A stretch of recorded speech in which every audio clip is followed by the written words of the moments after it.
बिस्मिल्लाहिर्रहमानिर्रहीम। अस्सलामु अलैकुम। एक लड़की की शादी हुई। शादी की पहली रात दौल्हा खाने का बड़ा सा थाल ले कमरे में दाखिल हुआ।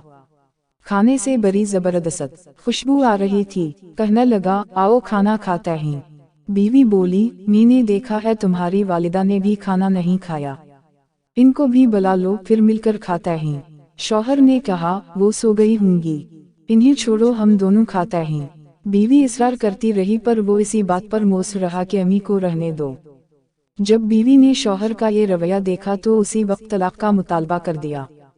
शौहर बड़ा हैरान हुआ इसके मुतालबे पर। उसने बड़ा समझाया, लेकिन वो अपनी बात पे डटी रही, यहाँ तक कि तलाक हो गई।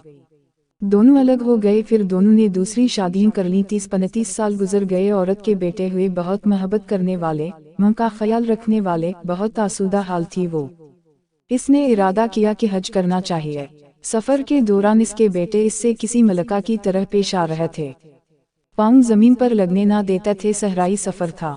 रास्ते में एक आदमी पर नजर पड़ी जो बहुत बुरी हालत में भूखा प्यासा, बाल खिचड़ी, कपड़े पुराने। इस औरत ने बेटों से कहा, जाओ देखो कौन मुसाफिर है, इसे उठाओ, हाथ में ना धुलाकर खाना खिलाओ, पानी पिलाओ। चुनाचे बेटे गए, उन्होंने जैसा कहा था वैसा किया। औरत की जब इस पर नजर पड़ी तो जान गई वो इसका पहला शौहर था। कहने लगी, ये किया वक्त ने तुम्हारे साथ? बोला, मेरी औलाद ने मेरे साथ भलाई नहीं की। औरत कहने लगी, क्यों करती कि तुमने वालिदन के साथ बुरा सलूक किया था।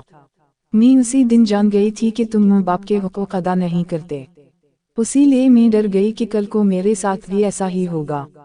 ये देखो, आज मैं कहाँ हूँ और तुम कहाँ। माँ बाप के साथ बुरा सलूक अल्लाह की नाफरमानी है। अगर अपना बुढ़ापा हम शानदार गुजारना चाहते हैं तो वालिदन के साथ शानदार सलूक कीजिए, क्योंकि ये ऐसा अमल है कि जिसका बदला दुनिया में ही दे दी जाता है, ख्वाह अच्छा हो या बुरा।